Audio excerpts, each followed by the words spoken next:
Saudara, data-data ekonomi super cantik bertaburan akhir-akhir ini. Setelah data kemiskinan yang membaik, kini pertumbuhan ekonomi Indonesia bikin kaget banyak orang. Rekor tertinggi sejak kuartal 3 2023. Daya beli tak menghalangi ekonomi melangit. Suramnya manufaktur tak tercermin ke pertumbuhan ekonomi. Ledakan setengah menganggur penduduk kota tak cukup berarti bagi pertumbuhan ekonomi. Kompas Bisnis akan tanya ke Direktur Eksekutif Selios, Bima Yudhistira. Selamat pagi Mas Bima. Pagi. Mas Bima, ini kira-kira kaget nggak nih? Komen dulu deh Mas. Dengan angka pertumbuhan Hmm. ekonomi yang dirilis BPS terakhir kan katanya kuartal 2 nih 5,12. Ya, cukup mengagetkan dan mengejutkan ya. Karena kalau melihat dari beberapa angka yang disajikan oleh BPS itu membuat kita mengerutkan dahi ya, bahwa pertumbuhan misalnya industri pengolahan itu tumbuhnya 5,68% secara tahunan di kuartal kedua 2025 di saat, nah ini garis bawahnya, di saat indikator PMI manufaktur itu justru mengalami kontraksi di 46,7 pada Juni 2025. Jadi pada kuartal yang sama ini industrinya bertolak belakang, berbeda. Itu juga ditemukan misalnya dari PMTB, pembentukan modal tetap bruto, investasi langsung ya, investasi langsung itu angkanya naik signifikan di kuartal kedua. Nah, tanpa ada penjelasan rinci. Padahal sebelumnya BKPM mengumumkan bahwa realisasi investasi asing pun juga sedang melambat. Karena memang data-data yang lain, indikator-indikator yang lain itu berkebalikan dengan yang disampaikan oleh Badan Pusat Statistik. Salah satunya misalnya gelombang PHK di sektor industri padat karya, kemudian juga terjadi misalnya penurunan efisiensi atau efisiensi baik belanja pemerintah maupun industrinya juga melakukan efisiensi, menahan ekspansi.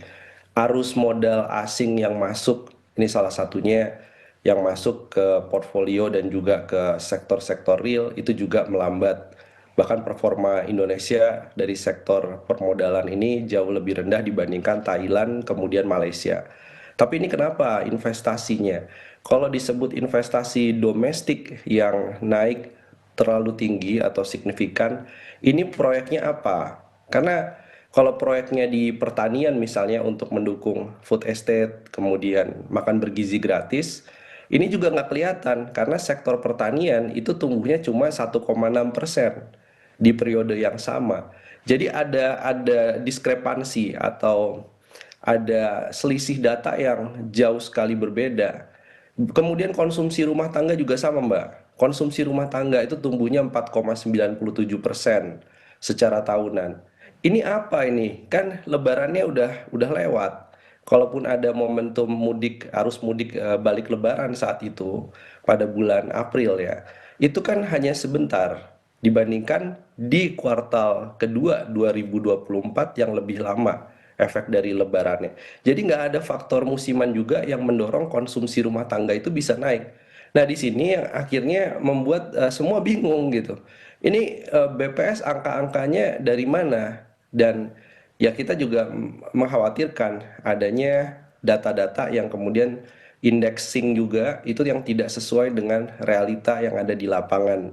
Oke. Makanya kita ingin agar ada keterbukaan lah semua metodologi dan sumber-sumber data termasuk indeks termasuk ke sektor industri manufaktur. Kami tangkapnya begini Mas Bima, artinya ada dugaan ada mismatch nih gitu antara data dengan realitanya. Meskipun di satu sisi Mas Bima ini Menteri Koordinator Bidang Perekonomian ini membantah kalau misalnya ada manipulasi data di situ. Nah, apa yang bisa dicermati dari ini? Apa sih sebetulnya yang berbeda? Apakah memang metodologi yang digunakan BPS kah atau gimana?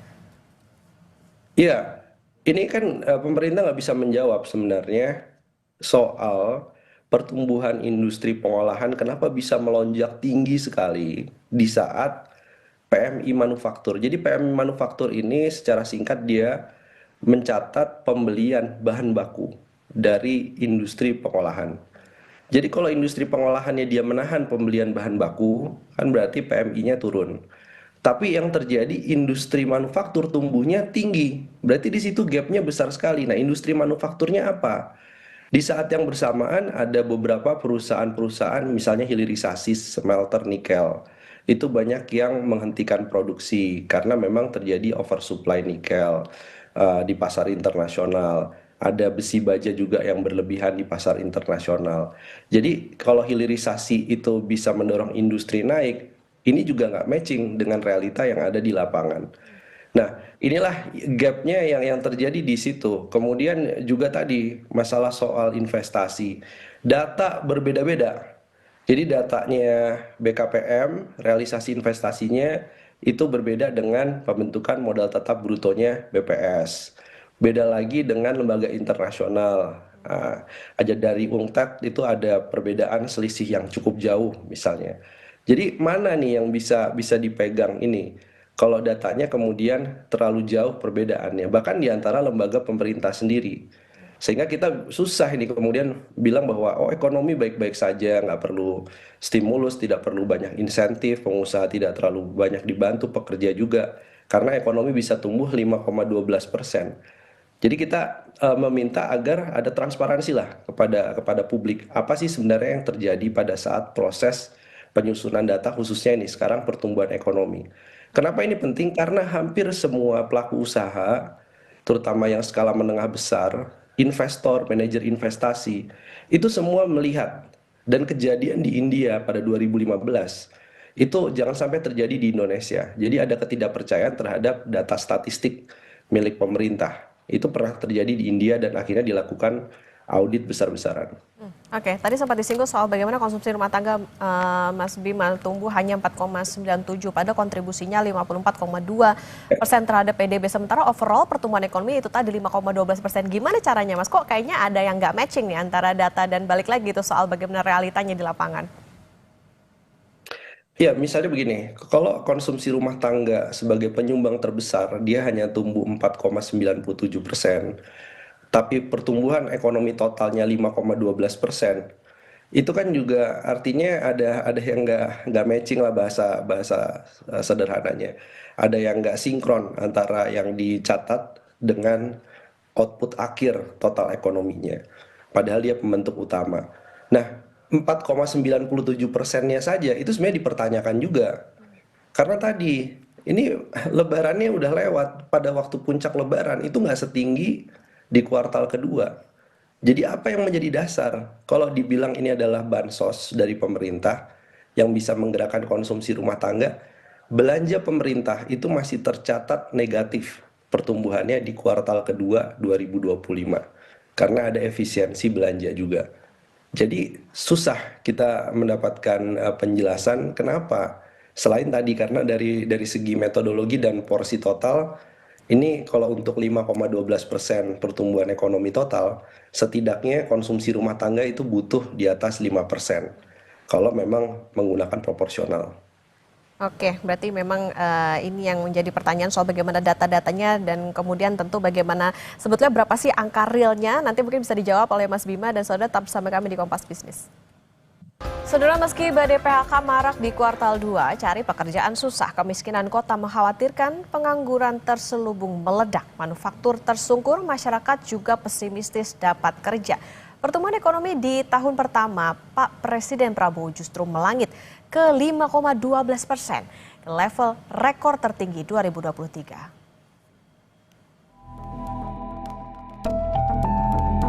Siapa yang tidak terkejut dengan paparan Badan Pusat Statistik 5 Agustus 2025? Ini adalah sejarah luar biasa angka pertumbuhan ekonomi di tahun pertama Presiden Prabowo Subianto menjabat. Di luar dugaan ekonom bahkan Bank Dunia, IMF, OECD yang sangat pesimistis ekonomi Indonesia sulit ke level 5%, realisasinya justru melangit 5,12%. Ini adalah angka tertinggi sejak kuartal 3 tahun 2023 atau momentum kesembuhan Indonesia dari pandemi era Presiden Joko Widodo. Pencapaian ekonomi Presiden Prabowo memang bukan angka dari langit. BPS bilang pembentukan modal tetap bruto atau bahasa buminya adalah investasi tumbuh tinggi sampai 6,99%. Konsumsi rumah tangga juga tumbuh, tetapi program prioritas Presiden Prabowo yaitu ketahanan pangan justru melorot. Jadi pada triwulan 2 tahun 2025 pertanian memang tumbuh 1,65. melambat dibandingkan dengan triwulan 2 tahun 2024 yang tumbuh 3,25%. Ini karena ada pergeseran musim panen ya. Kalau kita merecall kembali memori kita di tahun lalu, jadi panennya itu lebih banyak di triwulan 2. Nah, pada tahun ini di triwulan 1 yang lalu sudah terjadi panen yang tinggi. Nah, sehingga sebagian besar panen padi pada tahun ini sudah berada di triwulan 1, meskipun di triwulan 2 ini juga masih tumbuh tinggi. Nah, jadi kalau dibandingkan dengan triwulan 2 tahun lalu memang melambat, tetapi secara total nggak ada masalah. Mari Kompas Bisnis kasih tahu kontribusi konsumsi rumah tangga yang menopang sebagian besar pertumbuhan ekonomi dengan angka 54,25% ternyata hanya tumbuh 4,97%. Angkanya di bawah pertumbuhan ekonomi. Lazimnya konsumsi rumah tangga naik, setidaknya sama dengan pertumbuhan ekonomi karena dia adalah tulang punggung. Apalagi Menko Ekonomi Erlangga Hartarto juga bilang tak ada masalah dengan pola belanja masyarakat. Mereka hanya pindah ke lapak sebelah. Rojali Rohana cuma isu yang ditiup. Nah, kalau kita lihat kinerja keuangan sektor retail dari 3 perusahaan pabrik, 1 minimarket, yang 2 salah satu yang banyak outlet di mall, seluruhnya semester 1 ini pertumbuhannya mendekati 5%, 4,99, 6,85, dan 12,87%. Ini menunjukkan bahwa terkait dengan isu Rohana dan Rojali ini isu yang ditiup-tiup. Jadi faktanya berbeda. Masih tentang data, angka Purchasing Managers Index manufaktur yang levelnya pesimistis jauh di bawah 50 juga berbeda jauh dengan angka yang dirilis BPS, yaitu naik sampai 5,68%. Angka manufaktur ini diduga kuat menekan daya beli. Tetapi Kementerian Keuangan menjadikan APBN sebagai jamu anti kemerosotan daya beli.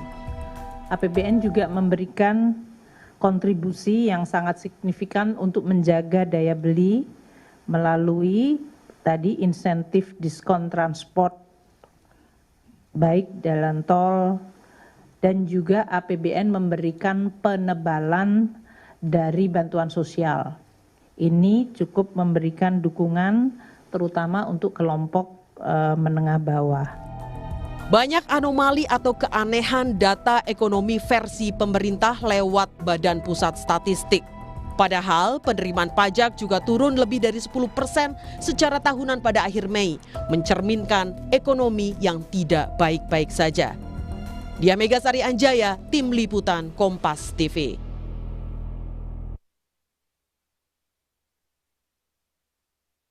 Istirahat Mas Bima, tadi kalau dikatakan misalnya data dari pemerintah itu kayaknya nggak matching nih dengan kondisi sekarang. Jadi sebenarnya berapa angka real atau konkret pertumbuhan ekonomi versi Selios?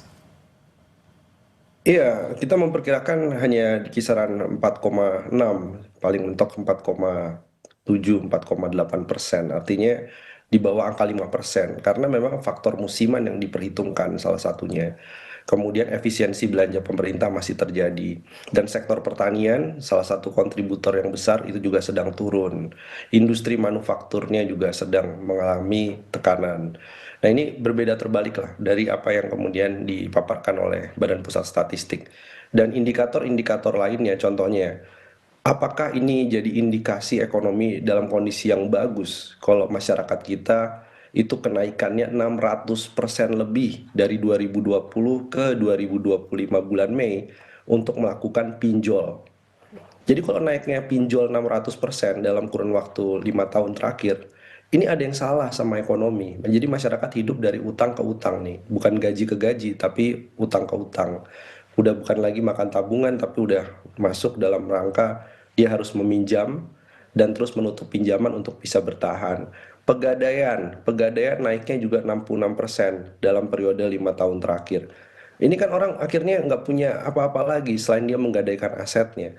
Jadi di real masyarakat ini yang dilihat dari indikator, sama-sama pakai statistik, sama-sama data dari Bank Indonesia, indeks penjualan real bisa dicek apakah Rohali, Rojana dan lain-lain itu sebagai salah satu fenomena yang dibuat-buat, enggak. Karena memang real masyarakat mengurangi belanja barang elektronik, mengurangi belanja kendaraan bermotor. Itu kan data real yang artinya berdasarkan pada volume. Nah, bukan berdasarkan pada indeks. Jadi kalau di-matchingkan dengan data-data lainnya, maka kesimpulannya ada masalah dari sisi fundamental ekonomi Indonesia, industrinya, pertaniannya, daya beli masyarakatnya kalau dari sisi PDB pengeluaran. Nah, ini kenapa nggak tercatat gitu ya, atau eh, terlihat di dalam data dari BPS. Nah, ini saya pikir yang berimplikasi panjang ini bukan cuman oke, Indonesia bisa bilang Indonesia pertumbuhannya salah satu tertinggi di ASEAN, meskipun Vietnam 7,9% ya di kuartal yang sama. Tapi implikasi lainnya adalah orang akan lihat, ini saya investasi di Indonesia kelihatannya nggak menghasilkan sebanyak itu. Kenapa pertumbuhan investasinya tinggi? Kenapa pertumbuhan ekonominya 5,12%? Jadi ada masalah distrust di sini. Dan sebelumnya juga kan beberapa kali terlihat sebelum mengumumkan data, menyampaikan dulu kepada presiden, kepala BPS-nya, data kemiskinan, data pengangguran turun, itu nggak boleh begitu. Ini yang membuat ada indikasi beberapa kali bahwa BPS ini jangan sampai ya, sekali lagi jangan sampai itu terindikasi melakukan politisasi data. Dan ini kan nggak boleh, harusnya BPS tetap independen, tetap melaporkan apapun. Tidak boleh takut pada tekanan politik. Sebenarnya kuncinya di situ. Karena nanti tanpa kita melakukan apapun sebenarnya dari UN statistik, dari IMF, OECD bahkan, dan juga Bank Dunia pasti akan bertanya, ini metodologinya gimana nih? Kok hasilnya berbeda dari yang diproyeksikan oleh lembaga-lembaga internasional? Oke, balik lagi soal bagaimana transparansi, jangan sampai data-datanya nih ya sekedar asal Bapak senang aja ya. Oke, Mas Bima, jadi apa nih bahayanya kalau data statistik ini semu gitu, skala damage atau kerusakan ini seberapa jauh? Kalau tadi kan sempat disinggung soal bagaimana kepercayaan investasi, apalagi kira-kira? Ya, jangankan investor ya. Jadi begini, kenapa data statistik ini penting untuk akurat dan kredibel. Jadi kredibilitas ini harga mati nih dalam statistik, termasuk indikator ekonomi. Karena pengusaha dia mau beli mesin, dia mau nambah karyawan, itu melihat bahwa oh, kinerja ekonomi lagi bagus, kinerja ekonomi lagi turun. Itu jadi pertimbangan utama. Bank itu dalam rangka menyusun rencana bisnis bank RBB untuk melakukan proyeksi kredit ke depannya bagaimana, itu juga sangat berpengaruh dari data-data pertumbuhan ekonomi secara makro. Jadi mulai dari bank, industri, pengusaha, bahkan UMKM, sektor digital, semua mau buat outlook, mau membuat struktur gaji dan lain-lain, itu salah satu indikasinya adalah dari sisi pertumbuhan ekonomi. Pengupahan itu juga dasarnya sekarang yang masih dipakai masih berdasar pada pertumbuhan ekonomi. Jadi kalau pertumbuhan ekonominya tidak akurat, ini implikasinya ke depan. Ini dari sisi pengupahan, dari sisi rencana bisnis, ini semuanya akan terdampak. Jadi dampaknya cukup panjang. Yang mau masuk dari luar ke dalam untuk investasi juga pertimbangannya Indonesia pertumbuhan ekonominya berapa ya? Apakah datanya bisa dipercaya atau tidak, atau saya harus cari data lagi kan? Akhirnya ini jadi mahal biayanya karena ada masalah distrust. Oke, itu tadi ya, justru secara jangka panjang ini bahayanya bisa ditimbulkan. Mas Bima, BPS juga bilang pembangunan infrastruktur menopang ekonomi, padahal pasokan semen ini sedang berlebih, tidak terserap. Ini bukan investasi bodong kan Mas, atau jangan-jangan nih MBG masuk realisasi investasi? Ya, ini juga kalau investasi domestik, tadi PMTB-nya sedang naik atau langsungnya naik investasinya. Ini kan apa proyek besarnya? Sekarang kalau bicara 3 juta rumah, memangnya udah pada jalan 3 juta rumah? Berapa banyak unit yang kemudian sudah terbangun karena nggak matching dengan data penjualan semen. Semen ini kondisinya sedang oversupply dan situasinya sepertinya belum akan membaik. Kemudian kalau bicara soal infrastruktur, infrastruktur apa? Kita semua tahu pemerintah sedang melakukan efisiensi anggaran. Infrastrukturnya beda dengan Pak Jokowi yang di tahun pertama memang fokus infrastruktur. Sekarang infrastruktur apa? Kemudian kalau bicara soal investasi domestik lainnya, misalnya pembangunan apa MRT dan lain-lain. Ini kan semuanya sedang dalam proses, apa langsung melejit angkanya setinggi itu kan juga tidak. Nah, kita melihat ini kuncinya kelihatannya bisa dicek di kawasan ekonomi khusus, di kawasan-kawasan industri. Ini apakah ada pencatatan atau indeks yang sebelumnya tidak tercatat sekarang tercatat? Nah, ini yang nanti akan kita tanyakan kepada BPS. Apakah investasi di kawasan ekonomi khusus? Apakah kemudian program-program seperti MBG, Food Estate kemudian diklaim double, dia program pemerintah tapi juga dianggap sebagai investasi dari swasta masuk ke sini. Nah, ini juga yang menjadi salah satu pertanyaan publik dan memang harus di-clear-kan. Karena kalau tidak, ini artinya ada resiko double counting, ada resiko bahwa investasinya nggak sebesar itu sebenarnya untuk investasi domestik. Karena yang jelas ini jawabannya bukan dari investasi asing yang mendorong kenaikan PMTB cukup signifikan. Oke, Mas Bima, terakhir singkat saja, Menkyu mengklaim APBN ini adalah jamu manis buat daya beli lewat diskon tarif tol, diskon tiket dan subsidi upah. Seberapa jauh jamu manis ya Menkyu ini untuk realisasi ekonomi? Rasanya diskon listrik awal tahun aja nih nggak sesignifikan itu. Iya, justru kenapa diskon tarif listrik nggak dilanjutkan? Karena di internal pemerintah ada perdebatan sebenarnya soal diskon tarif listrik efektif atau tidak mendorong daya beli sebenarnya. Kalau nggak, dia efektif, dia akan terus dilanjutkan pada kuartal kedua 2025. Buktinya nggak dilanjutkan. Kemudian kita tahu bahwa bantuan subsidi upah, ini banyak pekerja informal yang tidak mendapatkan bantuan subsidi upah. Dan itu tercermin juga, ada BSU, pertumbuhan kuartal kedua belanja pemerintahnya juga masih rendah. Jadi obat dari daya beli menurut saya sekarang ini adalah belanja pemerintah yang minus 0,33%. Bisa nggak di kuartal kedua itu bisa menjadi positif?